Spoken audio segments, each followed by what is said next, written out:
On this week's show, what are the traits that make a successful property investor? And we're going to be answering all of your property and business related questions.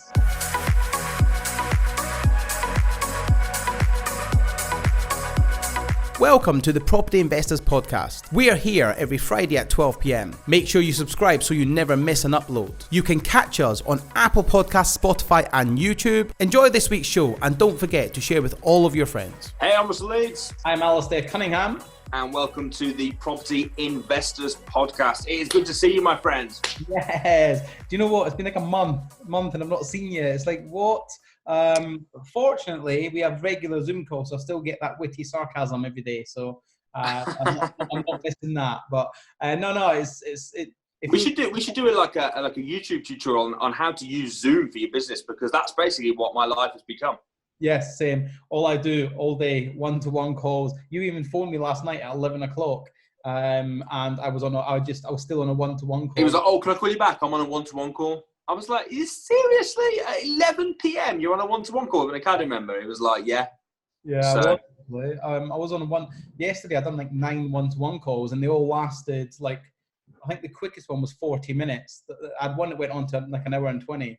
Wow. We're just trying to help and serve the academy members as best as possible during this lockdown situation. So what have you personally been up to for the last week since we last did one of these podcasts? Not much. That's about it, really. Listen, what can we do? I've been focusing on my YouTube channel. I've been focusing on branding. I've been focusing on various things with regards to the business. I'm just trying to get all my little things done. Do you know the little things that we never do? That just never seem to get done, like, do you know, like the logos and that we want to get designed, and the little bits of paperwork that needs sorting out and things like that. And I'm just tidying all that sort of stuff up. I've been working a lot with my finance broker this week to try and finalise the finance for the deal I'm buying in Bedford, and trying to get the solicitor sorted. So I've been banging my head against a brick wall with that. Do you know what? I'm using bridging finance, okay? Bridging finance is finance. It's all sorted. It's secured, yeah?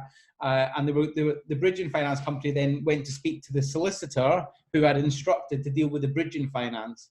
And then they phoned the solicitor, and the solicitor said, "I have no idea what you're on about. I don't know about that property." And it's just like, are you for real? The solicitor I'd instructed them, but they hadn't built a case, or they hadn't opened a case for me, so they didn't know. So they told the bridger, "No, we're not representing them." So the bridger's now come back, and that's now going to delay us by another week probably. And it's just like, it's frustrating, to say the least. Does that kind of suit you in a way, though? It does. It kind of does. But it's just annoying. I wish people.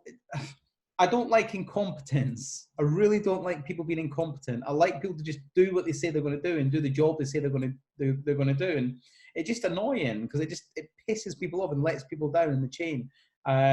So I'm hoping we'll complete in that house in 3 weeks, 2.5, 3 weeks. That's when I want to complete, because my build team is ready. They're messaging me constantly. When are you completing, so we can get everything ready? They're ready to go in, and they're going to go in during the coronavirus, because they're allowed to. There's nothing to stop them working, as long as they're not working closely with each other. They can work on different rooms, different floors, and they're going to start converting this property as soon as possible, because we need to get it completed and refinanced as soon as possible, so we're not getting ridiculous interest charges. So yeah, makes sense. Sorry, well, I've been in mixture stuff. So I was doing some stuff for the Samuel 365 members on webinars and stuff like that, which has been quite fun. And also, I've been keeping up with the exercise. I'm 3 weeks in. Cool, good job. I've lost 8 pounds. Cool. Do you want me to reimburse you? Yes, please. No, it's good. It's good that you've lost 8 pounds. I am also on a diet and all that sort of stuff, and yeah. I am 5.5 pounds down. I've been doing it since last Monday, so I've been doing it just like 11 days now. So that's getting it, man. £5 in 11 days. Yeah, that's impressive. That's impressive. That's good. So, you've been doing it 3 weeks. I've been doing it 10, 11 days. So it's all good. It's all good. We're all good. So we're getting a little bit better in shape, all that sort of stuff. A little bit trimmer, a little bit slimmer. It's all It's the time. I mean, while most people are on lockdown putting weight on, we are doing our workouts every day, losing weight. Trying to. We'll get there. It's not. So, the thing is, like for you, it's. I'm a bit older than you, so the older you get, I think the harder it is to shift weight.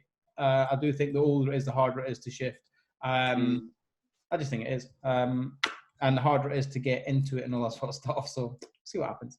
fair play. Right, so this week we're talking about the traits that make up a successful property investor or successful person, I would say, in general. Yeah, it's not just about property investing. I think it's about business. Yeah, what's the difference? Why are some people, I was saying, we did a little Facebook Live before this went out, and I was saying, we all know what it takes to be successful. We all know that if you want, for example, if you want to be healthy, we're talking about now, you need to eat healthy food, you need to work out if you want to be in shape and healthy.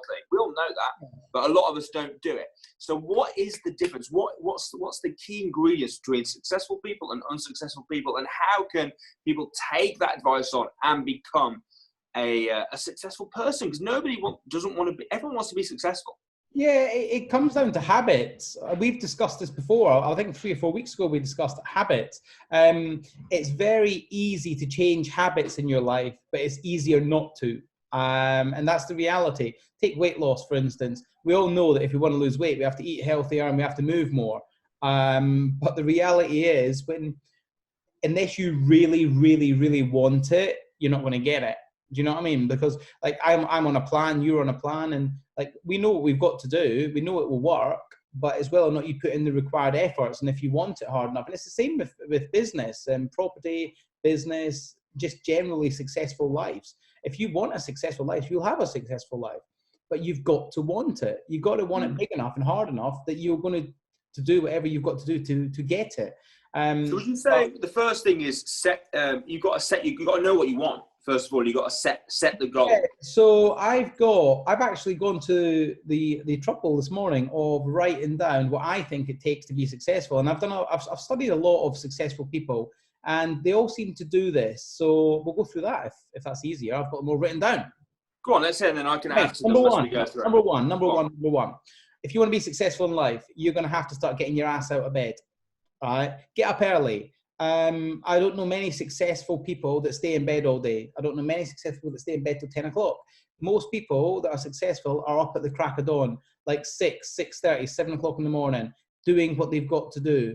And they have a good routine as well. So they generally have some sort of routine they do in the morning with regards to getting up and getting prepared for the day. Like I know that is one of the things, because that I've been most excited about that we've put on the Samuel 365. Okay, Samuel's gone through and he's put on his morning routine. Yeah. Every day of the week, and a lot of people have the same one, but Samuel has like slightly different ones for each day with a theme.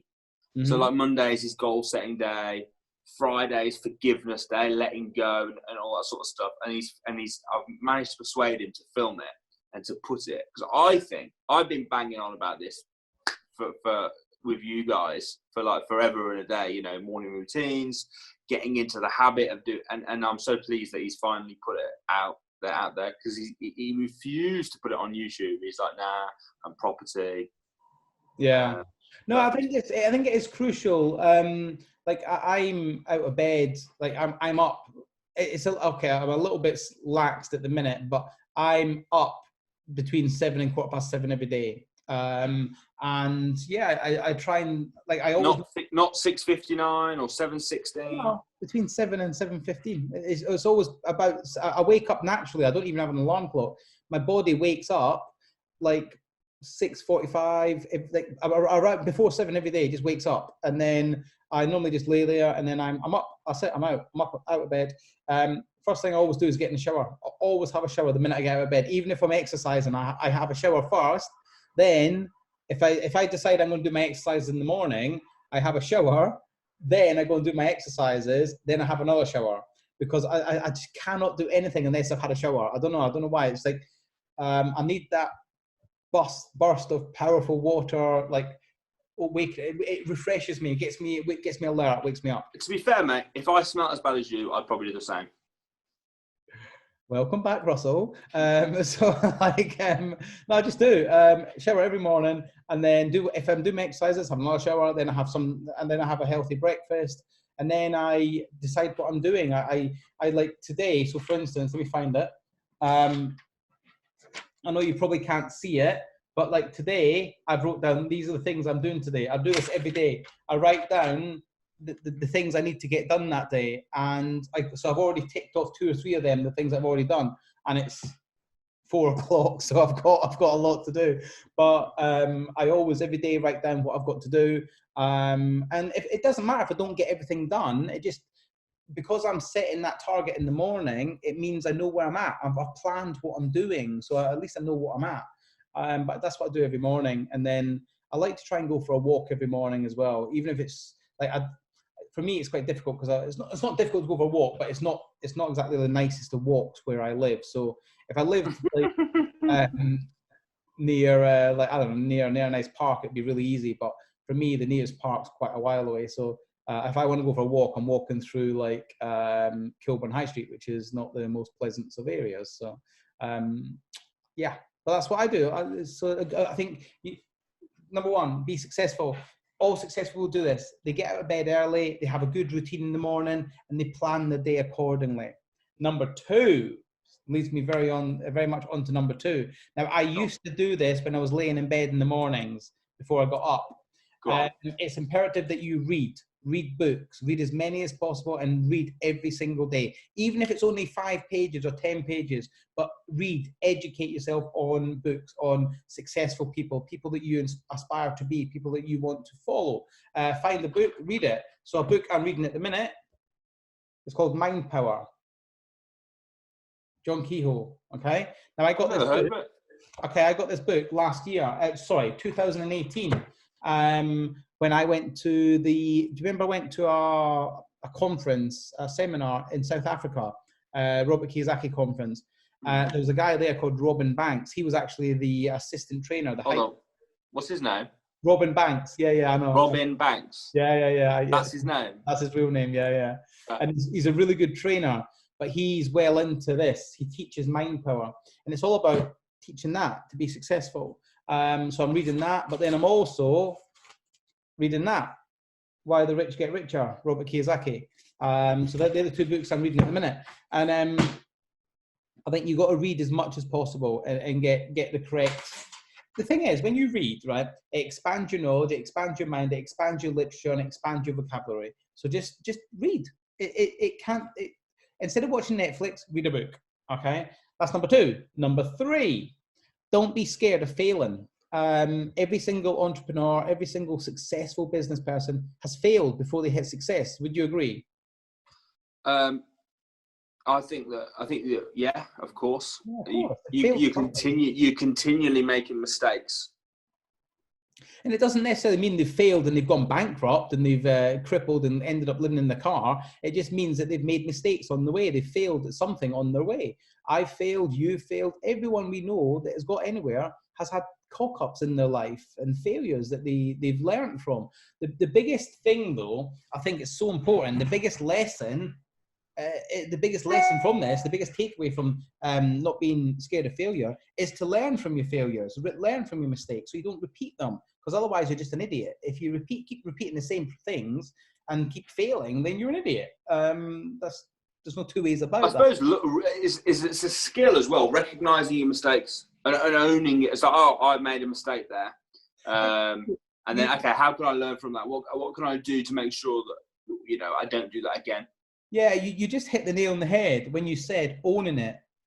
Take some fucking responsibility. Like, shoulder the blame for some things. Do you know what I mean? If your business, like one of my business before I got involved in property, it didn't fail, but it wasn't going anywhere. And I pulled the plug on it before it failed. But I shoulder the blame for that business because I allowed my customers to take the piss out of me with regards to paying their bills. I allowed them to have extended payment terms, and as a result, it meant I had no cash.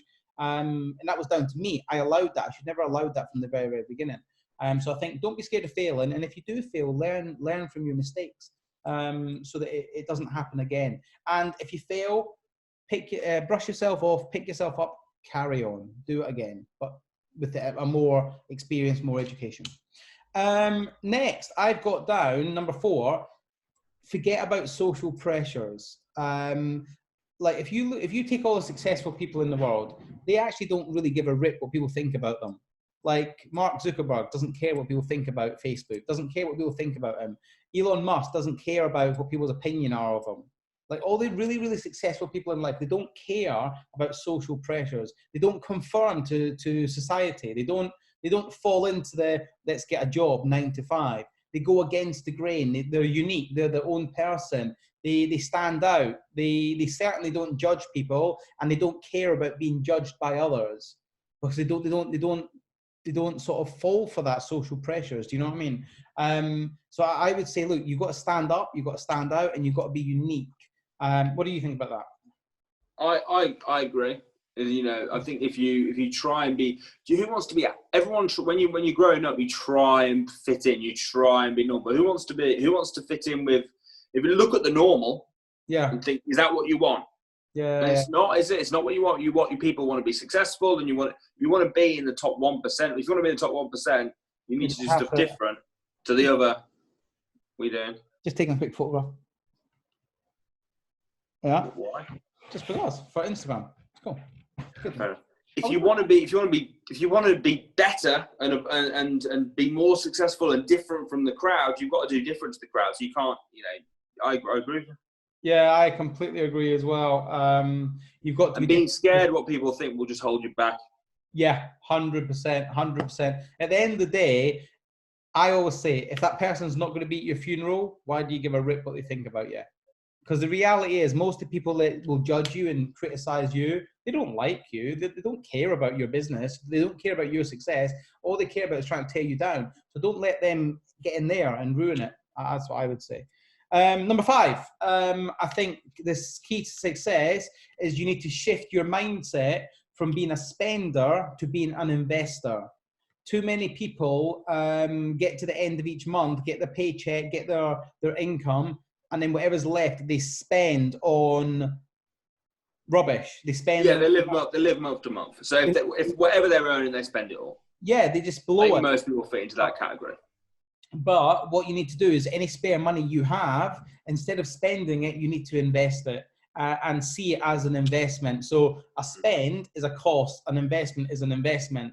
An investment will make you money or will help you grow. Whereas if you spend money, you're just basically wasting money. You can, when you've got success, when you've made money, then you can spend as much money as you want. But until then, invest that money in you, a training, an investment property, an investment asset, anything that's going to help you increase. And don't think, well, I've not got hundreds of thousands of pounds, I can't do that. You can start this from you can invest £20. You can invest £100. You can invest small amounts of money if you just learn how to do that and learn where to do that. And you might not see massive returns at £20, £30, but you're still going to see returns, and you might turn that 20 into 40. And then, do you know what I mean?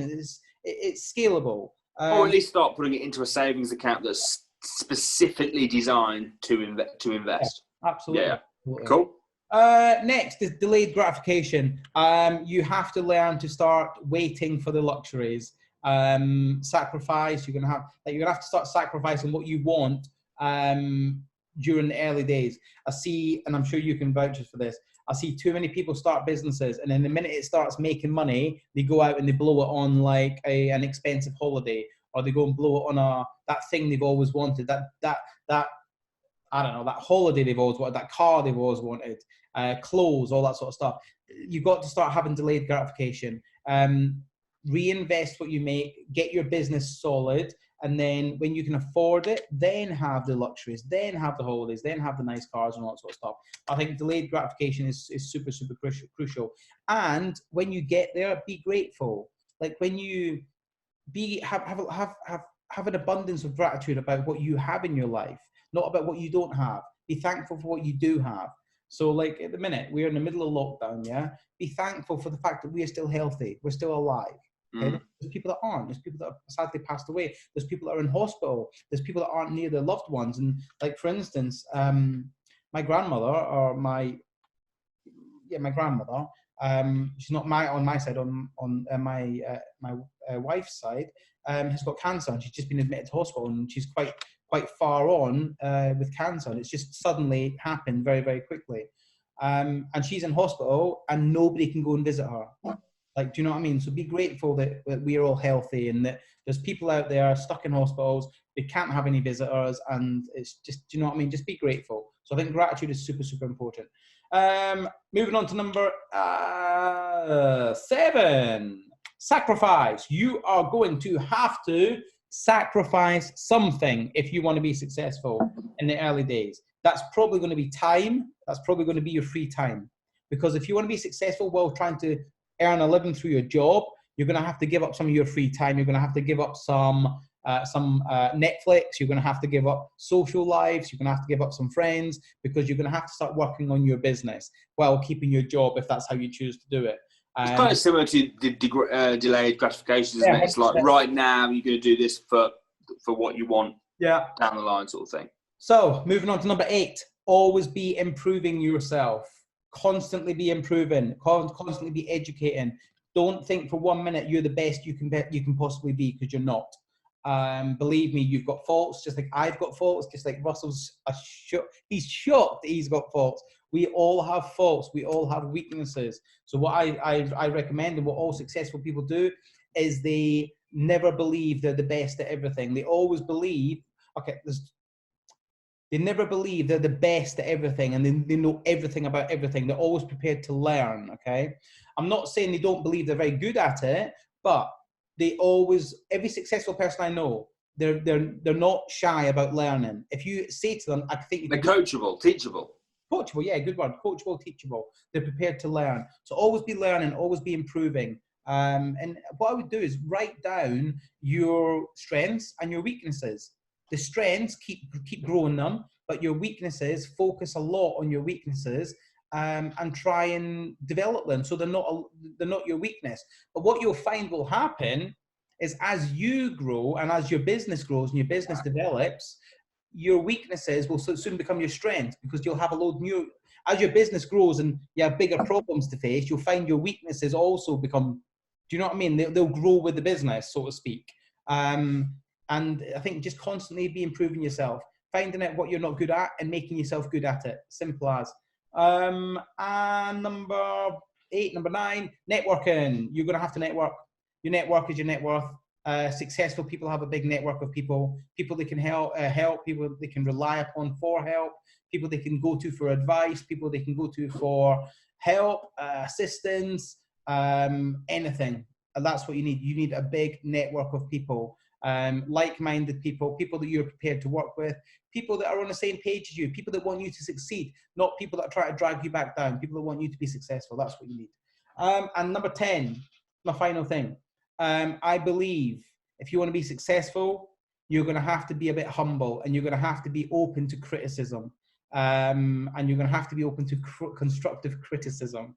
Now, that doesn't mean listening to all the losers telling you you're an idiot. That means taking constructive criticism from people that you know and you respect and that have skin in the game. So, like, for instance, if Russell came to me and said, Alasdair, I think you're doing this wrong, and I think perhaps you should do it this way, I think it might be better for you, I would take that as constructive criticism. But if I get some loser from Facebook messaging me going, no, you've done this wrong, I don't care about that, right? I only want constructive criticism from people that are doing it, that have got skin in the game, that I respect and I know, and I actually value their opinion. And for me, the biggest thing is they have to be doing it if they want to critique me on it. So, for instance, I do a lot of speaking on stage. I speak in front of hundreds, if not thousands of people on a regular basis, okay? I'm not going to take advice about how to become a good speaker from somebody that doesn't speak on stage. Do you know what I mean? And I'm not going to take criticism from that either. You do it on a regular basis, you speak on stage? Not recently, but normally, yeah. Not in lockdown, I was every week, my friend.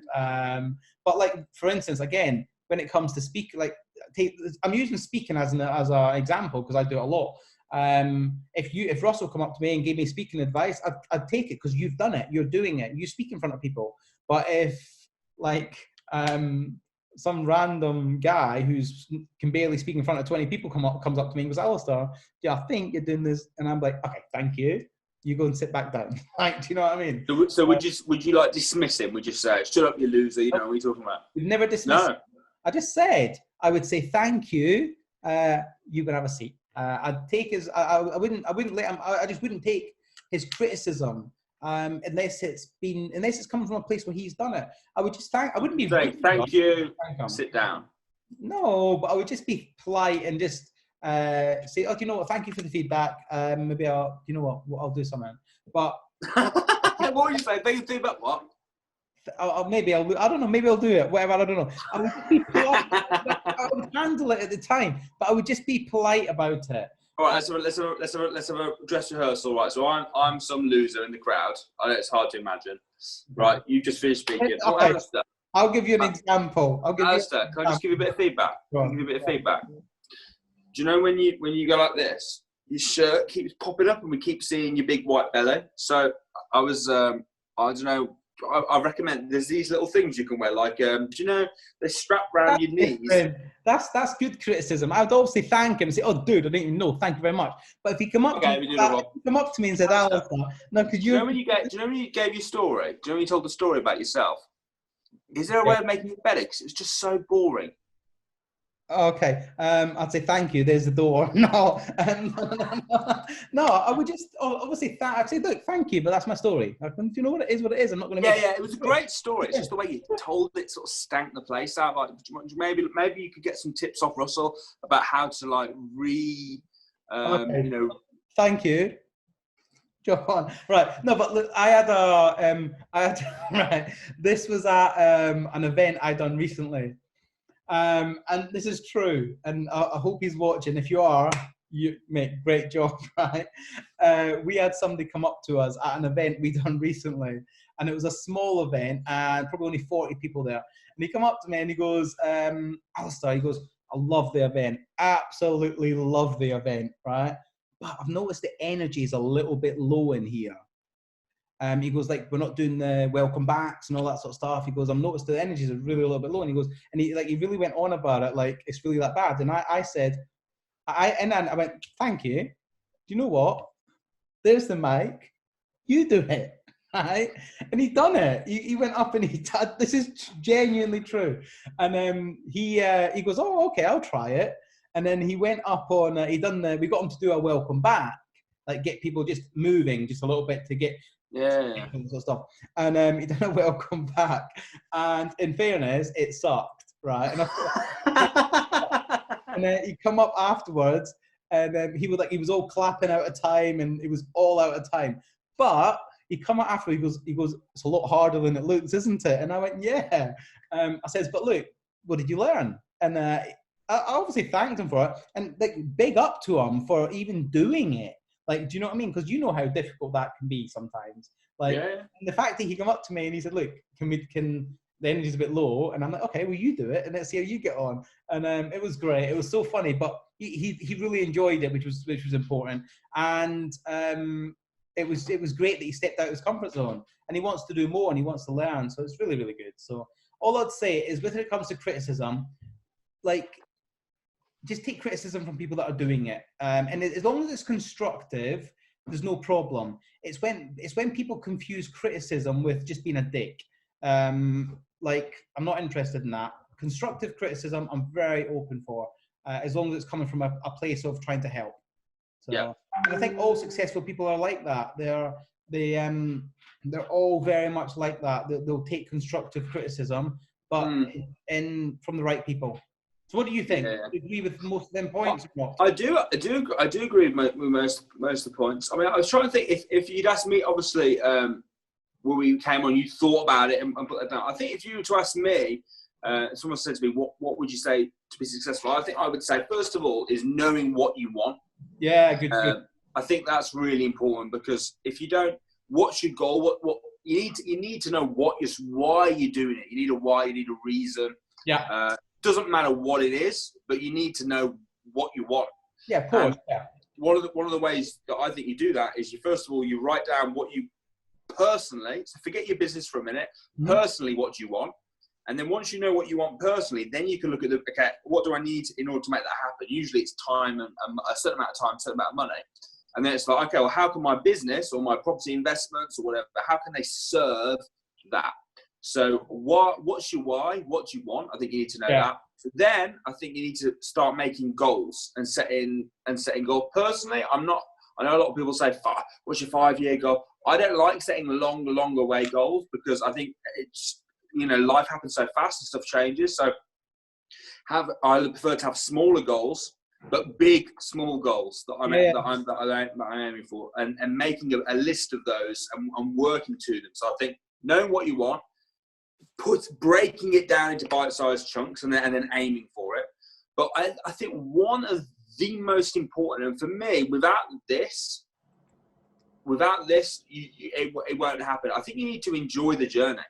And I know you talked about delayed gratification, which is true. I do believe that. But I think if it's all about the end goal, if it's all about the destination, then it's not for me anyway. For me, it's not enough. So you need to have your goal, but you need to be doing it in a way that you enjoy it. And I think that was one of the reasons why I've always struggled with the exercise. I mean, the only exercise that I enjoy doing really is sport.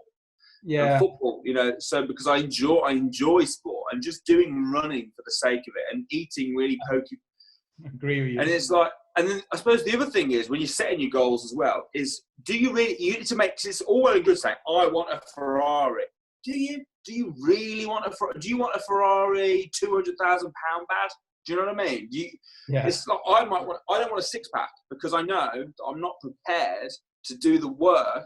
You get it. Yeah. You get it. I'm just not. That's not even my goal. You could. I know some people would say, "Well, it's not what's stupid," but my goal is to be slim and toned, to eat healthy and be fit. My goal is not to have a chiseled six pack because I don't want to put the work in. Do you know what I mean? It's like I want to get to here. So it might be that you don't want to be a billionaire, or you don't want to be a millionaire. You might be that you want to earn 100 grand a year. You think, I'm not prepared to put the work in to go further than that, because you've got to enjoy the journey as well. If you don't enjoy the journey, then you'll never get there. So set goals, enjoy the journey. And I agree with some of your other points, which are really good, like having a routine, which works with anything. Because when you do a routine, you do it, don't you? You're in the routine of eating at lunchtime, so you do it. You're in the routine of brushing your teeth, so you do it. When you're important things, whatever it might be, and you try and do it ad hoc when you think about it, it just kind of stops happening. Whereas if you think every morning I'm going to get up, I'm going to do bang, and I'm going to start my day in this way, it just really helps. Yeah. And then another big one I would say is positivity over negativity. Avoid negativity. Avoid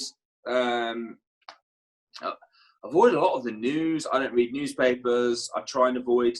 If I do read the news, it's niche for what I'm actually interested in. So it's like property news, what's going on in the property market, or business news, what's going on in the business world, anything I'm particularly interested in. But all the crap about like all the people that are dying and the rape that's got, like, why do I want to read about that? Why do I want to read about a paedophile that's do you know what? I don't want to read about that crap. You just don't know what's true and what's not in the media nowadays. It's all there's so much. They're full of crap anyway. But I don't want to read. What they do is they get all the crap that's gone on in the world over the last 24 hours, all the worst possible things, and they put it into a little pill and they give it to you and we digest it. So I agree with you. I'd much rather be listening to podcasts, much rather be watching positive, educational books or YouTube videos or whatever it is. And then you fill your mind with that then. And then that influences you. And you've been influenced by that rather than the bad. So focusing on positivity, that would be the kind of things I'd be looking at. But everything you said, gratitude, I agree with. I mean, there's so much, there's a lot to it, to be fair. It's not just like which is why so few people are really successful. Because they don't have what it takes. When the going gets tough, they don't have delayed gratification. They don't enjoy the journey. Do you know what? That's kind of okay as well. If that's what you want to do, that's cool. There's nothing wrong with that. There's nothing wrong with if that's the life you choose, that's fine. But if you, the thing is, right, a lot of people choose, they want to be successful, but you're right, they're not prepared to do the graft. A lot of people want to lose weight, but they're not prepared to do the graft. I've been like my whole life, I've not worried about weight. I've not worried about losing weight. And to be honest, even now, I'm not overly that bothered about losing weight. Like, do you know what I mean? I want to be healthy, but I'm not overly bothered. It's not top of my list of priorities, right? But for some people, weight and health and fitness is their number one priority in life. Whereas for me, my number one, like I would say, like fitness and losing weight is probably number 3 on my list. It's not even number 2. Like, do you know what I mean? Like number 1 is family, number 2 is business, and then health and fitness. Like, Then what? I mean? Huh? What could, there's like the big 4, isn't there? And spirituality. Yeah, you're not particularly interested in that, really. Yes and no. I am and I amn't. Yes and no. English lessons needed as well. Yeah. Yes and no. I am and I amn't. Yes and no. I am. I amn't. No. I am into. I don't know enough about it. And again, am I prepared to put in the effort to find out enough about it? Probably not, because it's not. To be fair, though, very few people can master all 4. I mean, I think I'm pretty good at the one I've always been bad at is the health. Yeah, same. That's the one I've neglected the most. So now, I feel the difference for me, and the thing is, as I've said this before, so I'm not going to. I've thought before that I've cracked it, and then I haven't. So, but I really feel like I've cracked it this time, because the difference is I'm eating. I'm enjoying. I'm not doing stupid diets, fad diets. I'm eating just a normal, healthy thing and exercising. That's it. Mm. So it's I think with weight and health, it's you've got to.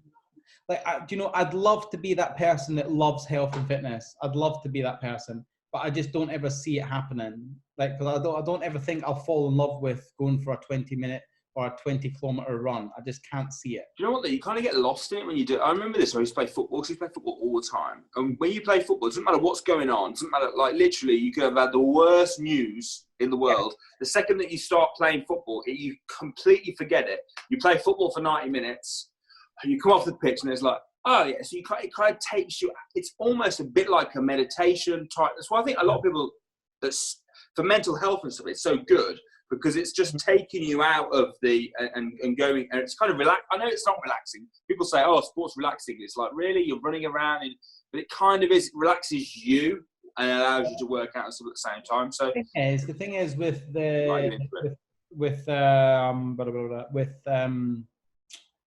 like football, sports, things like that, it's not so much exercise, is it? It's that you don't. If I said to you, Ross, you want to go and play football tonight, right? You'd be like, yeah, let's go and play football. Yeah. That exercise is the secondary to that. Really, you're coming to play football, and I know you're getting exercise at the same time. But if I said to you, Ross, do you want to go for a 90-minute run? Like, you're not going to be as keen to do it, are you? I actually would. Should we do it?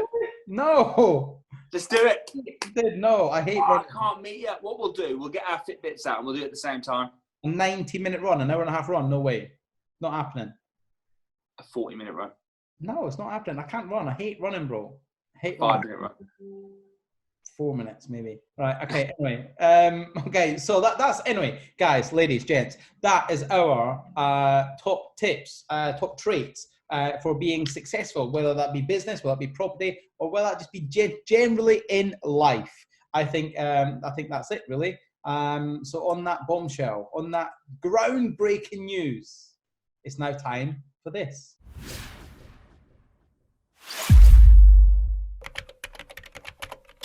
Okay, guys, it is now time for the questions. So if you've not seen where we put the questions, if every single week we do a Facebook Live on my Facebook on Property Investors with Samuel Leeds. Also, Russell does an Instagram live video feed. And we ask people to leave questions in the comments. So next time, watch out for them and you'll be able to leave a question. We'll do our very best to answer these questions live for you. So I've got a few come through here. So first one is not so much a question, it's more of just a bit of news. This is from Andrew Hart. Andrew Hart, hi Alasdair, just done my first deal with you this week. So I believe that's Andy Hart who purchased one of our property deals this week. From our how did you manage to figure that one out? Just because I recognized the name, but I didn't deal with it. Max deals with that. And Dave, thank you very much for your business. I hope everything goes well. I'm sure it will. You're in safe hands. Trust me on this. You're in safe hands. So thank you, and I hope all goes very, very well. Next, Dave Oliver. Hey guys, love the podcast. Keep up the great work. Thanks, Dave Oliver. Thank you, my friend. For my first deal, would it be a good idea to do it as a joint venture alongside somebody who has a lot more experience, or should I just jump in at the deep end and just go for it? P.S. I have read Alasdair's book and loved it, and I'm halfway through reading Russell's book, and I'm really enjoying that as well and learning lots. So thank you. So what do you think? Should he jump in the deep end and do it himself, or should he joint venture with somebody who's got a bit more experience? I think it very much depends on the type of deal it is, and does he feel comfortable doing it? I mean, I don't know. It depends. Yeah, I agree. It depends on what type of deal. If it's a very, very sort of safe, vanilla sort of buy-to-let property, then no, do it yourself. If it's a buy, refurbish, refinance, or development, or anything like that, then yeah, perhaps jump in, do it with somebody else. Like collaborate and grow together, learn from each other, do it that way. And who knows, it could be a long-term partnership you find there. So I personally would collaborate and do it with somebody else, and take it from there. Listen, Dave, if you want to. Like, I don't know. Let me know. If you want to do a deal, maybe we can do something together. I don't know. I don't know. Just hit me up. I don't know. If I'm available and we've got deals on the table, we can chat. Let's have a look. If not, find somebody you know who can help you with that. Here's one that came from on Instagram, Mark Parham. Should you replicate a recipe that works, or should you scale projects up, i.e. 3-bed, 4-bed HMO works? Should you stick with that, or move to bigger projects? It depends on the person. I think it very much depends on the investor. If you are risk averse, then stick to what works. You don't need to reinvent the wheel here. But if you like to take a little bit of risk and get better rewards, I definitely think scale it up and go to bigger properties, bigger HMOs, bigger developments, land deals, all that sort of stuff. But it depends where your risk appetite lies. But Mark Parnham. Is that Mark? Is it Ross? Is it Mark Parnham? Yeah. Okay, so I believe Mark you were at the eviction. If that's the case, then I believe your risk appetite is going to be fairly healthy. So if I were you, I'd be scaling up and going to bigger development. At the minute, something I'm looking into a lot is land development. That's what I'm looking into. Little 4-bed HMOs, great, but I'm moving on away from that a little bit and going on to bigger stuff. Bigger buy, refurbish, refinance, and also some land stuff. Yeah. So I mean, I think it's good to move, but don't throw away the old experiment and say, okay, let's try something else and then move on. I would say, and obviously we've moved on to stuff that we're doing. Obviously we've got the castle and stuff, so we've moved. You want to progress, yeah. So I'd never be afraid of progressing, but at the same time, if you've got something that's working, yeah, absolutely, then stick with that as well. It might be that you do a mixture of the two. Yeah, absolutely. Okay, I've got a question here from Laura Langley. Hey guys, I'd say proactivity is a word. Is that a word? It's easy to talk a good game, but you have to be proactive and take action. Not just in property investing, but everything else really. Have a great day, enjoy the filming. That's more a case of, it's not so much a question. We also asked people earlier to tell us their top tips for staying busy and a top trait of a successful person. So as Laura Langley says, activity, proactivity, just staying active and getting out there. So that's that one. And we have one final question, and it is from Sean Maxwell. I'd like to know about the current to medium-term state of mortgages. How are valuers pricing? How is the loan-to-value rate affected? And is it now tougher to value HMOs on rent basis alone? Right, okay, I've been speaking a lot to mortgage lenders this week. I've got a finance broker, Alex, from AB Finance, that I've been speaking with, who's helping me fund the property I'm working with at the minute. And really what's happening is the buy-to-let market, the mortgage markets, a lot of them have just basically stopped all lending, but they're slowly opening back up. And what they're doing is they're reducing the LTVs. So one of the LTVs I'm buying at the minute, it's bridging. Well, yours went from like 75 to 65 or something. Yeah, didn't it? It went from 75 LTV to 65 LTV %. It's not the end of the world, and it's still doable. It's definitely still doable. So all I would say, Sean, is speak to a really, really good, trusted, independent, whole of market mortgage broker and ask them. They'll be able to tell you the specific criteria for each lender that they work with, and also where you stand. I think it comes back to risk appetite as well. The lenders are being a bit risk adverse as well. So if the deal's a bit borderline, whether or not it's going to stack up, or whether or not it's going to, let's just say you're doing a buy, refurbish, refinance, and the end value is like, is a bit tight. Do you know what I mean? So let's say purchase price, refurb costs, end value, there's not enough cushion.